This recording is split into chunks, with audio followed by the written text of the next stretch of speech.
12:15, it's on a Thursday, our weekly check-in with Greater Milwaukee Committee President Joel Brennan. And boy, do we have stuff to talk about today. I guess so. Wow, this is fascinating, Joel. We spoke about this during the break. We even had a little chat last night.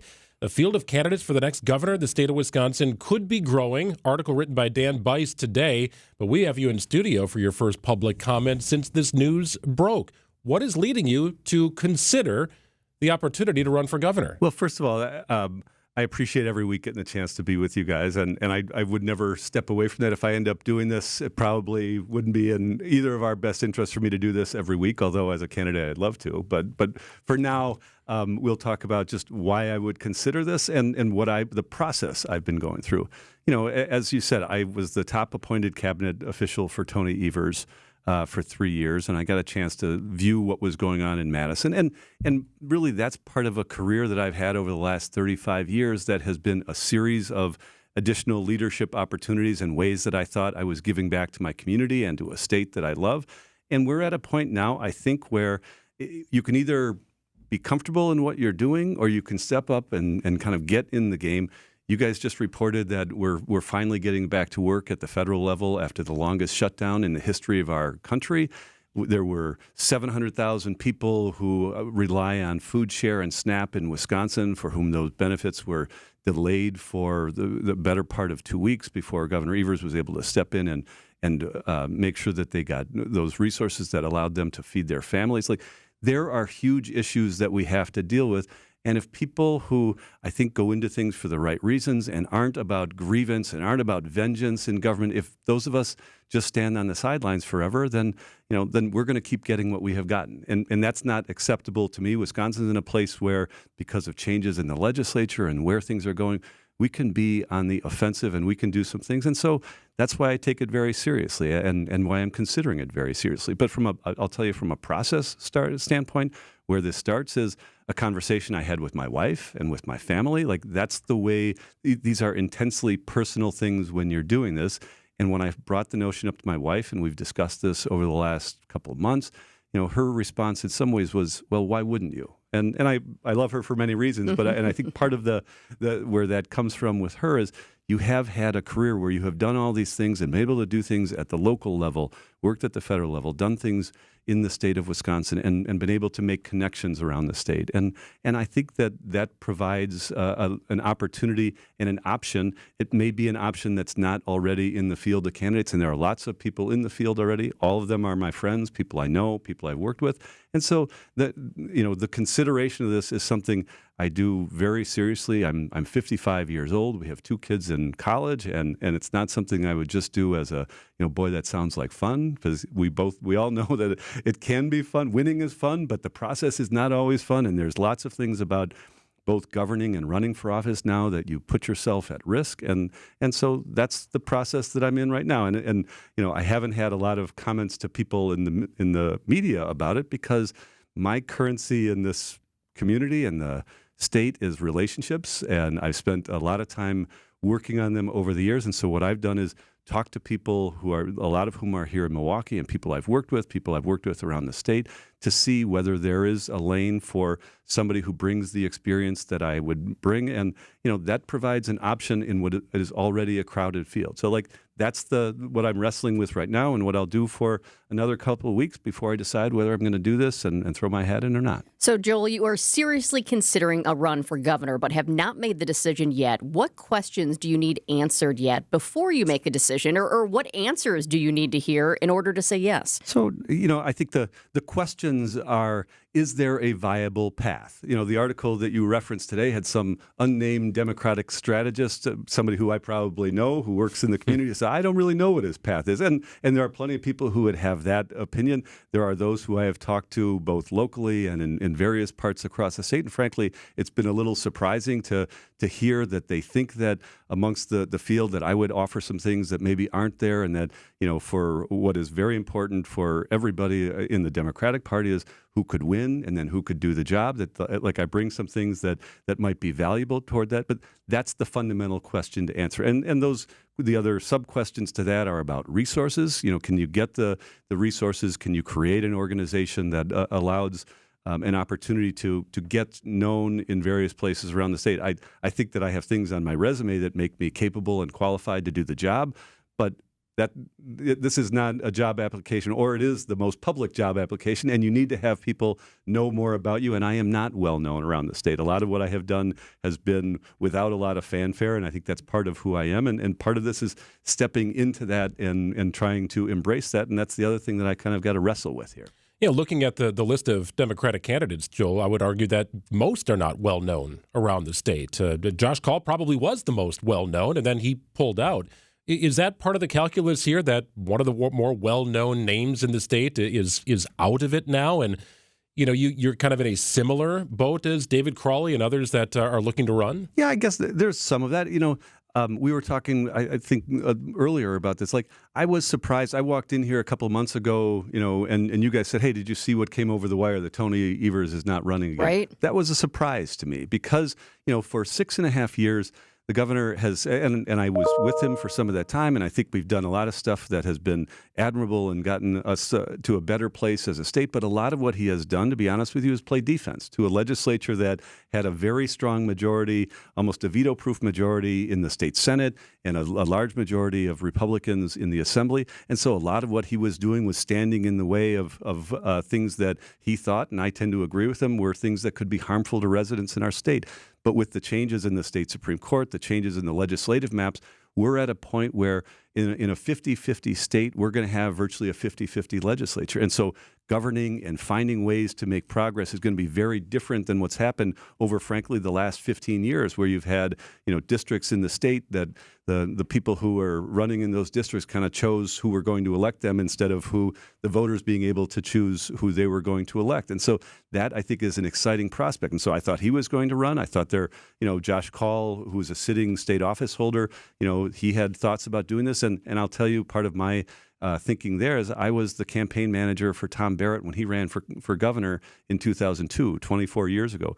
Jim Doyle had been the sitting attorney general for 8 years, and I think Jim very effectively used the fact that he had been in that office as a stepping stone for governor, and Jim ended up winning and being a terrific governor. So, like, there were those things, and people looking at Josh as a candidate for many reasons, including the fact that his children are young and he didn't necessarily want to subject them to all of that goes on. He decided this was not the time for him, and he's going to run for re-election as Attorney General. And, you know, as I told him when I was talking to him recently, like, I think he should absolutely care who is at the top of that ticket, because he doesn't just get that job. He has to run for re-election. He has to win. And so, you know, as we think about what the next year is going to look like in this election, who's at the top of the ticket, what impact that has on things happening in the legislature, who can go in and do the job. And again, and I would offer up, if I end up doing this, the offer that I have to people is I was in the top appointed job in state government, in the cabinet by the governor. And there are things that you work on in that job related to the state budget, related to IT, infrastructure, all of the human resources for 35,000 people across the state, across the enterprise. So, like the Indian gaming that we do, the compacts with the tribes, all of those things I had some access to. And then, you know, after about the first year, you layer on that the biggest health crisis we've had in 100 years with COVID, and then the COVID relief money that virtually all came through that department. And, you know, it was an example, I think, of watching where government had to work, and you had to do things that nobody else was going to step in and do. And I think we did it effectively. Did we do everything correctly? Absolutely not. But I think we were at a place where we found ways for government to actually be effective, and that's not what we hear and see about a lot right now. You hear about people governing, you know, and running for office because they want to exact some revenge on somebody else, and you see really bad examples of what's happening at the federal level, where everything breaks down. And so I'm hoping and thinking that Wisconsin might be able to lead and be a place where civility and humility and common sense and progress are things that maybe, you know, go back to how we do things in governing. I'd like for us to be at the front of the parade in there. Like, let's be waving the flag there. And that may sound a little naive, but that's part of the reason why I think about doing this. When you stepped down from the Evers cabinet to lead the Greater Milwaukee Committee, Governor Tony Evers said you played a critical role in helping the state recover economically during the pandemic. I think that was a powerful statement. Have you talked to Governor Tony Evers about this possibility? And if so, what has he said to you? Yeah, I talked to him over the weekend, and we talk with some frequency. I probably am not the only cabinet member who worked with him and who he still reaches out to. He cares about relationships and personalities and the people who have been with him. And so we talked over the weekend, and I told him I was seriously considering this. Like, he is one of umpteen people that I wanted to hear about this from me rather than read it in the newspaper. And he had some things to say, like some of the things he identified for me, which are things I know is, one of the challenges that I would have, and David Crowley, and if Mandela Barnes did this, and even Sarah Rodriguez, there haven't been successful candidates in the Democratic side running for governor in many years from southeastern Wisconsin. Milwaukee can be a place that is hard to run from. And so, that's something that all of us would have a challenge with. And then just the notion that I don't have a lot of name recognition outside of this part of the community. And so, we had a good discussion. He's not, it's highly unlikely he's ever going to endorse anybody. We didn't even talk about that. It was, about the doing the job and running for the job. And he used the term, I hope he wouldn't mind me saying, that with all of those people and lots of whom he knows, that this will be fun, like fun to watch. Maybe not fun for those of us who might be Grab doing the popcorn? it, but absolutely fun for him because he gets, he's done a very good job over the last 7 years. He'll do it for another year plus. And I think he will go down as someone who was the right person at the right time for Wisconsin. But then he'll get what is a great job to be a former governor. And then you can let everybody else, carry on that work and do things. But I appreciated just having that opportunity to have a conversation with him. So two-part question, quick for you. Is it your goal to have your mind made up prior to Christmas? Yes.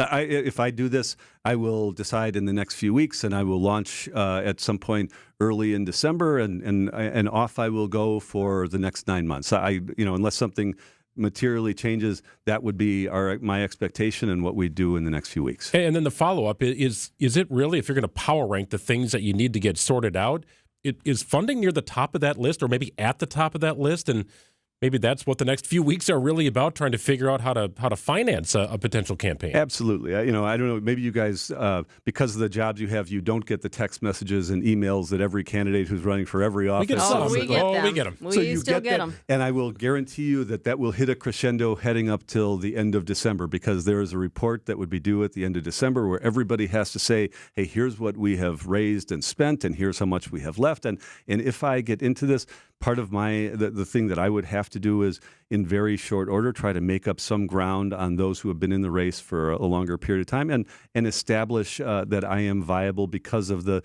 deep connections I have, and that there are people who are willing to invest in that. It's not anybody's favorite part of trying to get the job, but it's a hugely important part of the job. And it's one where, I have established and I've cemented, hopefully over the course of 30 plus years working in and around Milwaukee and in and around public policy, good relationships there, and I would call on those. And lots of those people in the conversations I've had, I think, are inclined to be supportive, but you never know until you hit that go button. And if those people who have said they'd be behind me, if I look behind me and they're so far behind me that I can't see them, then I will know that this is going to be a lonely journey for me. But I don't think so. And I've been surprised and appreciative of the level of support that people have expressed, even this morning since this article. Like, I'm getting text messages from people I've known for years and years saying, and it's not necessarily, hey, we love you, we're going to do this. You're the type of person who we'd like to see do this. And that is gratifying for me in the career that I've had. And if nothing else, that is hugely valuable for me, and it gives me some wind at my back, but it's still going to be something I decide with my family and the people closest around me in the next few weeks, and that's what everybody does. It's a very intensely personal thing when you do this. Well, it's wonderful to have you on the show each and every week. If that changes down the road, we will gladly welcome you back anytime, of course, Joel, but big decision to make. And I know you don't take it lightly. I'll give you some time to breathe here and enjoy the holidays with your family, and you always have a nice warm seat in this studio to communicate your desires. It's one of the most comfortable seats around here. It's pretty good. Thank you. Some new chairs at their studio. Joel Brennan joining us here, president of the Greater Milwaukee Committee. Maybe going from president to governor. I don't think that's a downgrade, though. I don't think that's a downgrade. Good stuff, Joel. Thank you. Thanks, Thank Joel. you. 12:28 here on WTMJ News coming up.